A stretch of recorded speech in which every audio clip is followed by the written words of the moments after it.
ఈ కృతజ్ఞత అనేది బాబా గారు దగ్గర నుంచి మనం తీసుకుంటే అండి, ఈ కృతజ్ఞత అనేది అసలు ఎలా ఉండాలి, ఎక్కడి నుంచి మొదలవ్వాలి అనే దాని మీద మీరు కొంచెం తెలియజేయండి. కృతజ్ఞత అనేటువంటి దానికి పూర్తి నిర్వచనం శ్రీరామచంద్రమూర్తి, భగవాన్ శ్రీరామచంద్రమూర్తి ఎంత కృతజ్ఞత భావంతో ఉన్నాడో ఆ ఉడత దగ్గర నుంచి, అక్కడ ఉన్నటువంటి మనం సుగ్రీవుడి దగ్గర నుంచి, అక్కడ విభీషణ దగ్గర నుంచి, జటాయు దగ్గర నుంచి శ్రీరామచంద్రమూర్తి కృతజ్ఞతకు ప్రతీక, ప్రతిరూపం, నిదర్శనం, నిర్వచనం. ఇంకా బాబా గారి విషయం వచ్చేటప్పటికి ఆయన కృతజ్ఞతాభావం ఎలాంటిదో నాటి విషయాలు చెప్పి నేను ప్రత్యక్షంగా చూసిన మీకు చెప్తాను. నాటి విషయాలు చెప్తే ఆయన ఎలిమెంటరీ స్కూల్లో చదువుకున్నారు, 7th క్లాస్ డిస్కంటిన్యూడ్. ఆయన విద్యార్థులతో ప్రసంగించేటప్పుడు, అందులో ముఖ్యంగా ఆ రోజుల్లో బెంగళూరు బృందావనంలో వేసవి శిక్షణా తరగతులు జరుగుతుండేవి, summer classes in Indian culture and spirituality. ఒక 4 రోజుల క్యాంపు. చివరి రోజున తన విద్యార్థి దశ చెప్పేవాడు, చివరి రోజున ప్రతి సంవత్సరం. ఆశ్చర్యం అండి, తన చిన్ననాటి టీచర్ల పేర్లు అన్నీ చెప్పేవాడు. తమ్మిరాజు, మహబూబ్ ఖాన్, దక్షిణామూర్తి, ఈ టీచర్లందరి పేర్లు చెప్పేవాడు. చెబుతూ ఆ టీచర్లు తను ఎలా ఆదరించారో, తాను ఎలా సమాధానం చెప్పాడో అది కూడా ముఖ్యం. సాందీపని ఆశ్రమంలో ఏ రకంగా అయితే కృష్ణ భగవానుడు కింద కూర్చొని విన్నాడో, ఏ రకంగా అయితే విశ్వామిత్రుడి దగ్గర శ్రీరామచంద్రమూర్తి గాయత్రి నేర్చుకున్నాడో, ఆ గురువు దగ్గర అంతే వినయంగా ఉండేవాడు. సర్వజ్ఞుడైనటువంటి అవతారమూర్తి ఏమీ తెలియనట్టు నేర్చుకోవడం మనకు గురువు ముందు ఎలా ఉండాలి నేర్పించాడేమో అని నాకు అనిపిస్తుంది. ఆ కృతజ్ఞతాభావాన్ని గురువుల గురించి ప్రస్తుతించేవారు ప్రతి సంవత్సరం కూడా, ప్రతి సంవత్సరం. అది ఆనాటి వైభవం. ఆ తర్వాత ఆనాటి భక్తుల్ని ఎవరిని ఆయన మర్చిపోలేదు. సందర్భం వచ్చినప్పుడల్లా చెప్తారు, వాడు ఎవరైనా కానివ్వండి. ఈ ఊళ్ళో చిన్న చిన్న దుకాణదారులు ఉండేవారు, వాళ్ళ పేర్లు సైతం చెప్పేవాడు స్వామి. అంగడి అంగడి అంటారు ఇక్కడ, వాళ్ళందరి సంగతి స్వామి ప్రశ్నించేవాడు. చాలా గొప్ప విషయం. ఆ తర్వాత కాలంలో స్వామి పెద్దవాడు అయిపోయిన తర్వాత అవతారం బాగా ప్రపంచానికి తెలుస్తున్న సమయంలో ఎవరైతే తన అవతారంతో సంబంధాన్ని కలిగి ఉన్నారో ప్రాచీనుని బాగా గుర్తుపట్టేవాడు. ఒక చిన్న ఉదాహరణ, సత్సాయి జీవితంలో ఆ అధ్యాయంలో గొప్పది ఏది అంటే నెల్లూరు జిల్లా. నెల్లూరు జిల్లా ఆనాడు వెంకటగిరి ఆస్థానం స్వామికి చాలా అత్యంత ప్రీతిపాత్రమైంది. ఆ వెంకటగిరిలోనే వారి ప్రథమ ఉపన్యాసం జరిగింది. ఆ వెంకటగిరిలోనే దసరా యజ్ఞాలు మొదటిసారి ప్రారంభమైంది. అలాగా వెంకటగిరి స్వామికి సంబంధం ఉంది, రాజాస్వామికి. ఆ వెంకటగిరి ఆస్థానం చెందినవాడే రామశర్మ గారిని ఉండేవారు, మహాపండితులు ఆయన. స్వామికి చిరకాల భక్తుడు, చాలా పెద్దవాడైపోయినాడు. డయాబెటీస్ వచ్చింది, కళ్ళు కనపట్లేదు. దాదాపు అందరూ కింద లెక్క, ముసలివాడు. పూర్ణచంద్ర హాల్కి వచ్చాడు స్వామి దర్శనార్థం. ఎక్కడో చివరు కూర్చుంటాడు. ముసలాళ్ళు కుర్రాళ్ళు ఉన్నట్ట వాళ్ళకున్న ప్రాముఖ్యత ముసలాళ్ళకి ఎవరికి ఉంటుంది పాపం. అందులో ఆనాటి వాడాయి. వెళ్ళాడు, చివరు కూర్చున్నాడు. నేను చూసి చెప్తున్నాండి, అప్పుడు నేను ఇంకా స్వామి దగ్గర రావడం కొత్త. నేను వెనకే కూర్చుంటుండేవాడిని. విఐపి ఏం కాదు, వెరీ ఇన్సిగ్నిఫికెంట్ పర్సన్. నేను వెరీ ఇంపార్టెంట్ పర్సన్. తర్వాత కాలంలో స్వామి చేశాడు కానీ అప్పుడు ఇన్సిగ్నిఫికెంటే. నేను ఆ రామశర్మ గారు దగ్గరే కూర్చున్నాను. స్వామి వచ్చారండి, ఎక్కడో చివరి కూర్చున్నాం మేము. స్వామి అక్కడ వచ్చి అందరితో పలకరిస్తున్నారు. రామశర్మ గారు పక్కనే మనవడు ఉన్నాడు. ఒరే నాన్న, బాబా వచ్చారా, బాబా వచ్చారా అని అడుగుతున్నాడు ఆయన. ఆయన అడుగుతున్నప్పుడు స్వామి వెనకాల నిలబడి అతని శిరస్సు నిమిరి, శర్మ ఇక్కడే ఉన్నాను, వచ్చావా, చాలా సంతోషం కలిగించారు. ఎప్పటి రామశర్మ గారు, ఎంత వయస్సు, ఆయన జ్ఞాపకం పెట్టుకోవడం ఏమిటి, అది చాలా ఆశ్చర్యకరమైన విషయం. స్వామి 60వ జన్మదినోత్సవం అప్పుడు సిల్వర్ స్టేడియంలో తన అవతారానికి సహాయపడినటువంటి వారు చాలా పెద్దవాళ్ళు, వృద్ధులు. వాళ్ళు పెద్ద ఆర్థిక స్తోమత, రాజకీయ స్థితిగతులు ఉన్నటువంటి వాళ్ళు కాదు, మామూలు ఆర్డినరీ మెన్. వాళ్ళు స్టేజ్ మీకు పిలిచి సత్కరించారండి. అవతార తత్వం. అలాగే ఒకసారి కూర్చున్నాను కొడైకెనాల్లో. కూర్చుంటే అందరం కూర్చున్నాం. అమ్మోళ్ళు ఆవిడ నుంచి పిలువన్నారు. ఎక్కడో చెట్టు కింద కూర్చుంది. మాకేమిటి తెలుసుకోవాలని, నేను తెలిసింది చెప్పాలి రెండు అంటుంటారు. బీబీసీ అని, బ్రిటిష్ బ్రాడ్కాస్టింగ్ కార్పొరేషన్, నేను ABC, Anil Kumar broadcasting corporation. అందరికి చెప్తేనే నాకు ఆనందం. ఎవరు స్వామి అంటే టాప్ పీపుల్ ఉన్నారు ఇక్కడ. ఆవిడెవరో ముసలాయన కూర్చొని, నేను కోయంబత్తూరుకి వెళ్ళినప్పుడు మొట్టమొదటి వంట చేసి పెట్టింది అయ్యా ఇది అన్నాడు. అంతకని నేను చెప్పండి. అలాగే ఇంకోసారి కొడైకెనాల్ వెళ్ళినప్పుడు అండి, నేను ఆయనతో పాటు వెళ్ళేవాడిని. వెళ్తున్నప్పుడు భోజనాల దగ్గర అప్పుడు ఆల్ ఇండియా ప్రెసిడెంట్ శ్రీనివాసన్ ఉండేవారు. శ్రీనివాసన్ పిలిచి ఒక సంచి ఇచ్చారు. బాబు, ఇందులో 3 పట్టు చీరలు ఉన్నాయి, క్యాష్ కవర్లో పెట్టాను, నువ్వు వెళ్ళు. కొడైకెనాల్ చెరువు అవతల, లేక్ అవతల ఓ చెట్టు కింద ఉంటారు 3 ఆడవాళ్ళు, వాళ్ళకి ఇచ్చినారు. వాళ్ళు ఎవరో తెలియదు మాకు. వాళ్ళకి ఏమంటాడు ఏమిటో అనుకున్నాడు ఆయన. వెళ్ళాడు, తిరిగాడు, ఆ 3 కనపడలా. వాళ్ళ నీళ్ళ హోటల్స్ ఉంటారనుకున్నావా? వాళ్ళు పేదవాళ్ళయ్యా, అంత గొప్పగా ఉండరు. చూడు అక్కడ ఒక డెంటిస్ట్ ఉంటాడు. ఆ అన్ని డీటెయిల్స్ స్వామి చెప్పడం ఏమిటో, దాని పక్కనే చెట్టు కింద కూర్చుంటాడు. ఈయన వెళ్ళాడు.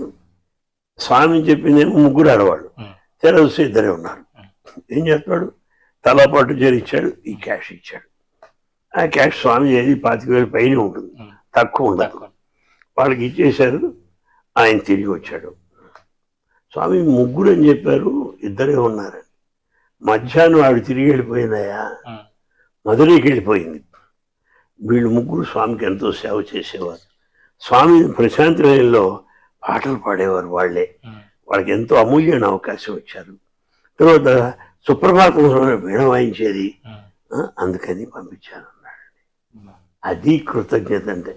కళ్ళారా చూశానండి, కళ్ళారా చూశాను. ఇప్పుడు ఉదాహరణకి బూర్గుడు రామకృష్ణ గవర్నర్ గారు, ఆయన కేరళ, పంజాబ్ అంతా చేసినవాడు.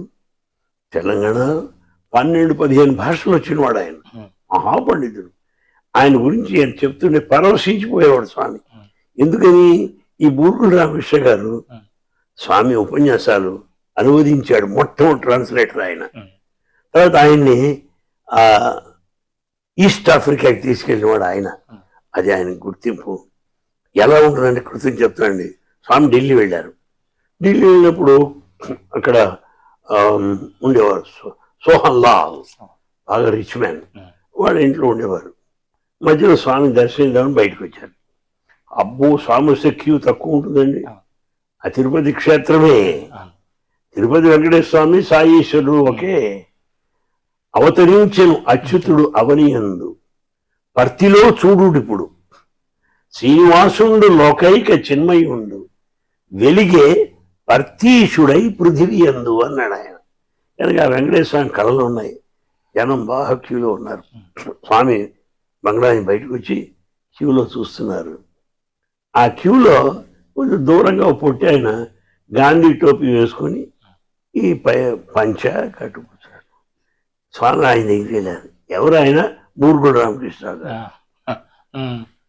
ఏమి రామకృష్ణ ఎక్కడున్నావు? ఏమి గెస్టులంతా లోపల ఉన్నారు కదా, నువ్వు లోపలికి రావచ్చు కదా, నీవా గవర్నర్వి, ఏమి ఇక్కడ ఉంటున్నావు? అప్పుడు ఆయన అన్నాడు, స్వామి ఇక్కడికి నేను భక్తుడు హోదాగా వచ్చాను, నేను గవర్నర్గా రాలా, అందుకని నేను భక్తులతో పాటు నుంచుంటా అన్నాడు. అది ఆయన వినయం, వినయ భూషణుడు, వినయ సంపన్నుడు. ఈయన భక్త పరాధీనుడు. అక్కడ ఆయన చూచి లోపల రమ్మన్నాడు. అది కృతజ్ఞతాభావం నాకు బాగా జ్ఞాపకం. బొంబాయి వెళ్ళారు స్వామి. స్వామి బొంబాయిలో ఉన్నప్పుడు ఈ అనంతపురం బ్యాచ్ కొందరు వచ్చారు అక్కడికి. మనం ఏమంటాం, ఆ బొంబాయి సిటీ పెద్ద సిటీ అంతాను, అందులో అనంతపురం, గుంటూరు, ఏలూరు ఏమంటారు వాళ్ళకి. వీళ్ళంతా వచ్చారు, ఎక్కడో కూర్చున్నారు. స్వామి మేడపైన చూశారు ధర్మక్షేత్ర. అన్ని వేల మందిలో అనంతపురం బ్యాచ్ ఎక్కడుందో చూశారండి. ఆ డిస్ట్రిక్ట్ అక్కడ ఉన్నారు అనంతపురం, వాడిపోయి ఎక్కడ కూర్చోమన్నారు. మీ అంత ప్రేమ. అంత ప్రేమ అండి. ఉమ్, ఏమీ లేదు వాళ్ళకి. ఉమ్, అదే ఆశ్చర్యం నాకు. ఉమ్, ఇక్కడ పోస్ట్ మ్యాన్ ఉండేవాడు పుట్టపర్తిలో, సాయిబు. ఉమ్, ఒక గడ్డం గిడ్డ ఉంటుంది. వాడి కొడుకులు 5 ఇక్కడే ఉన్నారు. ఉమ్, వాడు పోస్ట్ మ్యాన్. ఉమ్, సైకిల్ దొక్కుతాడు, ఇస్తాడు. బుక్కపట్నంలో ఇక్కడ సైకిల్లోకి వెళ్తాడు. స్వామి కారులో వెళ్తూ సైకిల్ ఆపాడు. ఉమ్, రైట్ రా అన్నాడు. ఉమ్, కారు ఆపి, ఎక్కడికి వెళ్తున్నావు? స్వామి బుక్కపట్నం. చెప్పులేవు? ఉమ్, లేవు స్వామి. సైకిల్ ఎవరిది? ఉమ్, పాత పడిపోయింది. ఏం సైకిల్? ఆపు చూస్తాను. ఆగదు. ఉమ్, ఏమిటి ఆ సైకిల్? పనికిరాదు నీకు. ఉమ్, వెళ్ళి ఉత్తరాలు ఇచ్చేస్తావా? ఉమ్, ఆ సైకిల్ అవతల మరి ఉమ్, కూర్చో అన్నాడు. కారులో కూర్చోబెట్టాడు. ఉమ్, కూర్చొని మందిరాన్ని తీసుకొచ్చాడు. కొత్త సైకిల్ కూడా పెట్టి ఉమ్, వాడికి క్యాష్ ఇచ్చి ఉమ్, హాయిగా చక్కగా వెళ్ళు, చెప్పులు కొనుక్కో. చెప్పులు అవి తెప్పించి పంపించాడండి. ఉమ్, ఎక్కడ పోస్ట్ మ్యాన్, ఎక్కడ సాయిబాబా? ఉమ్, ఇది నమ్మగలమా? నేనే ఈనాటికి నమ్మలేకపోతున్నానండి. ఉమ్, అది కళ్ళారా చూశాను. చూసి.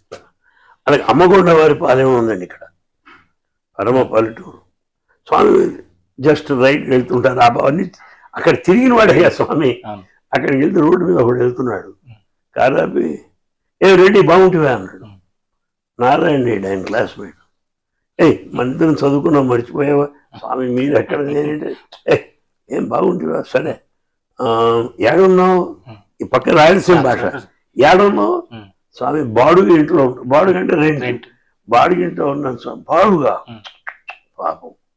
సరే కానీ నవంబర్కి నా పుట్టినరోజు వస్తున్నది. ఉమ్, అక్కడ నువ్వు నీ భార్య వచ్చేసేయండి, ఇల్లు ఈ లోపల కట్టించేస్తాను నేను ఉమ్, అని అతనికి ఇల్లు కట్టించి ఉమ్, ఈయన పుట్టపర్తికి పిలిచి బట్టలు గిట్టలు పెట్టి సత్కారం పంపించాడు. ఎప్పటి క్లాస్మేట్, ఏం కదా. అలాగే బుక్కపట్నంలో సత్యనారాయణ శెట్టి అని ఒక ఆయన ఉన్నాడు. ఆయన స్వామితో చదువుకున్నవాడే. ఆ బుక్కపట్నం సర్పంచి అన్ని పోస్టులు చేశాడు. అప్పుడప్పుడు వస్తుంటాడు స్వామి. అప్పుడప్పుడు పలకరించడం కూడా చూశాను. ఈ కులంతాలు చూసి ఉంటారు మీరు. ఎక్కడో చివరండి ఆ పిల్లలకి ఆనుకొని కూర్చున్నాడు. ముసలాడు అయిపోయాడు. స్వామి మందు నుంచి సంచి తీసుకొని చక్కగా ఉయ్యారంగా నడుచుకుంటూ వస్తున్నాడు. ఎందుకు అనుకున్నాను. వీళ్ళని ఏం సత్యనారాయణ ఎప్పుడు వచ్చి బాగుంటుందా? అవి ఎట్లుండాలి? అవి ఎట్లుండేది? బాగుందా? చాలా సంతోషం. పుట్టుపండకి ఇద్దరు వచ్చేసేయండి. మీరు ఈ బట్టలు ఇస్తా ఉన్నాను, పుట్టుపండ బట్టలు కట్టుకొని చక్కగా రండి అని చక్కగా నడుచుకుంటూ వస్తున్నాడు. నేను అక్కడ ఉన్నాను. ఎవరు స్వామి అన్నాను. మీకు ఉత్సాహం. సత్యనారాయణ శెట్టి అని మాతో పాటు చదువుకున్నాడు. అది సరే, చిన్న అనుమానం, క్షమించాలి. ఏమి ఆ బట్టలు మాకెవరికి ఇచ్చినప్పుడు ఇచ్చేవాళ్ళం కదా. సేవదల్లో ఎవరిని ఇస్తారు? మీరు అంత దూరం నడుచుకుంటూ రావాలా స్వామి అన్నారు. చూడు బంగారు, తల్లి తన చేత్తో వడ్డిస్తేనే ఆనందం, ఎవరు పెట్టినా ఉండదు. అందరూ నా బిడ్డలే. నేను స్వయంగా ఇస్తే ఉన్న ఆనందం నాకు వారికి మరెవరు ఇచ్చిన ఉండదు అని నేనే స్వయంగా వెళ్ళి ఇచ్చాను అండి. అబ్బా అబ్బా అనుకున్నాండి. అది ఆయన కృతజ్ఞతాభావం కానీ చాలా గొప్పదండి. అందరినీ తలుచుకుంటారు. సందర్భం చెప్తున్నాను. ఆయన దగ్గర 2 కుక్కలు ఉండేవి. ఓ దాని పేరు జాక్, ఇంకో దాని పేరు జెల్. ఆ 2 కుక్కలు చనిపోయాక వాటి పేరుతో సమాధి కట్టించాడు బెంగళూరులో. ఆయన బంగ్లా పక్కనే ఉన్నాయి. సాయి గీత అని ఉండేది. అది చాలా కాలం పోయింది. దానికి సమాధి మందిరం అక్కడే ఉంది. చూడండి, చాలా పెద్దది. కనుక ఆయన పక్షులు, మనుషులు అందరూ ఒకటే. అంత ఆయన సృష్టి కనుక అంత కృతజ్ఞతాభావం ఉన్నటువంటి వాడు స్వామి మనుషుల పట్ల. ఎందుకండి, మదనపల్లికి వెళ్ళారు. మదనపల్లి హాస్టల్లో ఉన్నారు, వస్తున్నారు. కారాపాడు అక్కడ దున్నపోతే వస్తుంది. ఆపరా అన్నాడు. ఈ దున్నపోతే మన కింద నుంచి మంచినీళ్ళు తెచ్చింది అక్కడ, తెలుసా అని. కారు దిగి, మంచి పని చేసావు బంగారు, వెరీ గుడ్ అని భోజనం దట్టాడు.